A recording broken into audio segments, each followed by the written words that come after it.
آج سے ہم شروع کرنے جا رہے ہیں مغلیہ سلطنت کی کہانی۔ مغلیہ سلطنت کا آغاز ظہیر الدین بابر سے ہوا۔ 14 فروری 1483 کو بابر فرغانہ کے حکمران عمر شیخ مرزا کے ہاں پیدا ہوا۔ بابر باپ کی طرف سے تیمور اور ماں قتلغ نگار خانم کی طرف سے چنگیز خان کی نسل سے تھا۔ بابر کی ماں چنگیز خان کے بیٹے چغتائی خان کی اولاد سے تھی۔ تاشقند کے حکمران یونس خان کی بیٹی تھی۔ اس طرح اس کی رگوں میں 2 بڑے فاتحین کا خون شامل تھا۔ 12 برس کی عمر میں بابر کے والد کا انتقال ہو گیا۔ چچا اور ماموں نے شورش برپا کر دی، جس کی وجہ سے 11 برس تک بابر پریشان رہا۔ کبھی تخت پر قابض ہوتا اور کبھی بھاگ کر جنگلوں میں روپوش ہو جاتا۔ بالآخر 1504 میں بلخ اور کابل کا حاکم بن گیا۔ یہاں سے اس نے ہندوستان کی طرف اپنے مقبوضات کو پھیلانا شروع کیا۔ مغل پٹھان بابر کی چوتھی پشت میں حضرت سیف علی خان عرف سیفو بابا تھے، جو سلسلہ عالیہ چشتیہ کے خلیفہ تھے۔ آپ ہر وقت سفید لباس میں زیب تن رہتے اور سر پر بہت بڑا صافہ باندھتے تھے، جس کا کپڑا 9 سے 12 گز لمبا ہوتا تھا۔ آخری مغل بادشاہ بہادر شاہ ظفر کے انتقال کے وقت آپ دہلی میں تھے کہ آپ نے اپنے فرزند ولی محمد سے کہا، آج ہمارا آخری چراغ بھی بجھ گیا، تم جموں کشمیر چلے جاؤ۔ ولی محمد جموں آئے اور پھر جگال باز چلے آئے۔ ان کے بیٹے فقیر محمد کے 2 بیٹے تھے، ایک سیف علی اور ایک نظام دین تھا۔ نظام دین کے 2 بیٹے تھے، ایک عنایت علی اور ایک برکت علی۔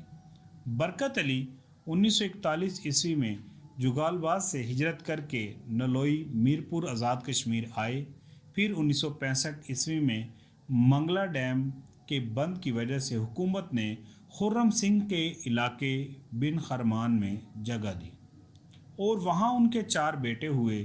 ان میں ایک محمد بشیر ہے جو کہ بقید حیات ہیں، اور ان کے آگے 4 بیٹے ہیں، جن میں ایک عثمان انجم ہے، اور یہ سیفو بابا سے اب تک مغل پٹھان ہی کہلواتے آئے ہیں۔ بابر نے ہندوستان میں سب سے پہلے قدم پانی پت کی جنگ کے بعد پھیلائے۔ پانی پت کی جنگ 21 اپریل 1926 کو پانی پت کے مقام پر ہوئی۔ بابر کا ہندوستان پر یہ 5واں حملہ تھا۔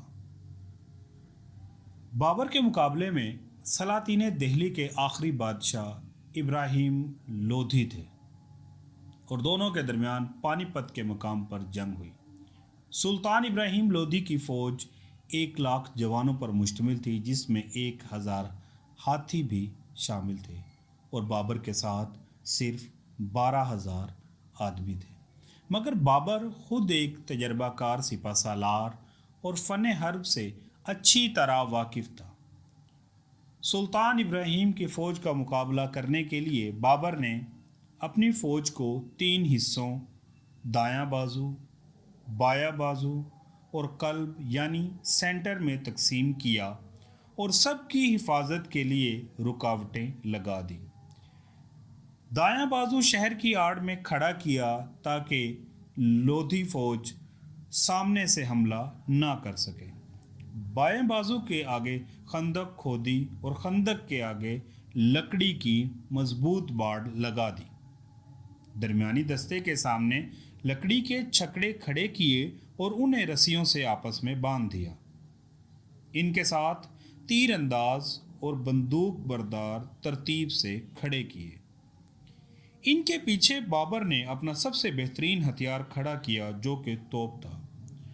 توپ ایک ایسا ہتھیار تھا جو ہندوستان کے لوگوں نے پانی پت سے پہلے کبھی نہیں دیکھی تھی، اور بابر کے پاس ایک کی بجائے 12 توپیں تھیں۔ بابر نے توپیں اس پوزیشن میں کھڑی کی کہ رکاوٹوں کے باوجود وہ گولے برسا سکتی تھی۔ لودھی جب بابر کے مقابلے میں اترا تو اس وقت تک بابر اپنا جال بچھا چکا تھا، اور لودھی نے وہی غلطی کی جو راجہ پورس نے سکندر اعظم کے مقابلے میں کی اور کھلی جنگ کا حکم دیا۔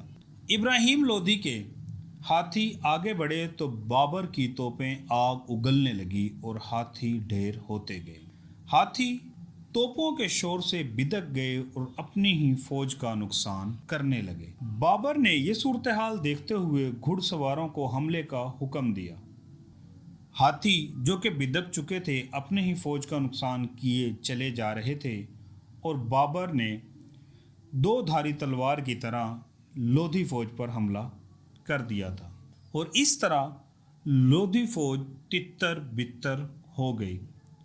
سلطان ابراہیم لودھی کی شکست میں ایک وجہ اس کا اپنے امراء اور فوج میں مقبول نہ ہونا تھا۔ وہ ایک شکی مزاج انسان تھا، لا تعداد امراء اس کے ہاتھوں قتل ہو چکے تھے۔ یہی وجہ ہے کہ دولت خان لودھی حاکم پنجاب نے بابر کو ہندوستان پر حملہ کرنے کی دعوت دی اور مالی و فوجی مدد کا یقین دلایا۔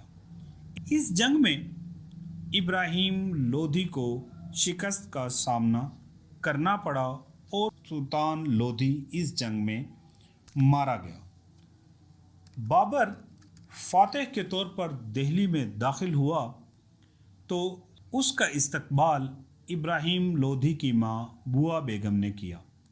بابر نے نہایت ادب و احترام سے اسے ماں کا درجہ دیا، اور دہلی پر قبضہ کرنے کے بعد سب سے پہلے اس نے حضرت نظام الدین اولیاء رحمۃ اللہ علیہ کے مزار پر حاضری دی۔ بابر نے پانی پت میں ایک باغ لگایا جسے کابلی باغ کہتے ہیں، اور اس میں ایک مسجد تعمیر کروائی جسے بابری مسجد کہا جاتا تھا۔ یاد رہے کہ یہ مسجد ایودھیا کی بابری مسجد نہیں تھی۔ آج کل کابلی باغ کے وہاں پر کھنڈرات موجود ہیں، اور اس مسجد کو بابری مسجد کی بجائے کابلی باغ والی مسجد کے طور پر یاد کیا جاتا ہے۔ بابر نے ابراہیم لودھی کو بھی پانی پت میں دفن کروایا۔ بابر نے دہلی پر قبضہ کرنے کے بعد سب سے پہلے اندرونی بغاوت کو ختم کیا، پھر گوالیار، حصار، میوات، بنگال اور بہار وغیرہ کو فتح کیا۔ اس طرح اس نے اپنی حکومت کابل سے بنگال تک اور ہمالیہ سے گوالیار تک پھیلائی۔ 26 دسمبر 1530 عیسوی کو آگرہ میں بابر کا انتقال ہوا اور حسب وصیت کابل میں دفن ہوا۔ اس کے پڑپوتے جہانگیر نے اس کی قبر پر ایک شاندار عمارت بنوائی جو بابر باغ کے نام سے مشہور ہے۔ 12 سال کی عمر سے مرتے دم تک اسے بہادر شاہ کے ہاتھ تلوار نہ چھٹی، اور بالآخر اپنی آئندہ نسل کے لیے ہندوستان میں ایک مستقل حکومت کی بنیاد ڈالنے میں کامیاب ہوا۔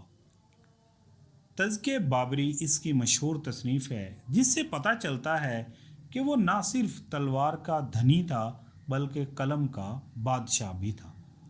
فارسی اور ترکی زبانوں کا شاعر بھی تھا، اور موسیقی سے بھی اسے خاصا شغف تھا۔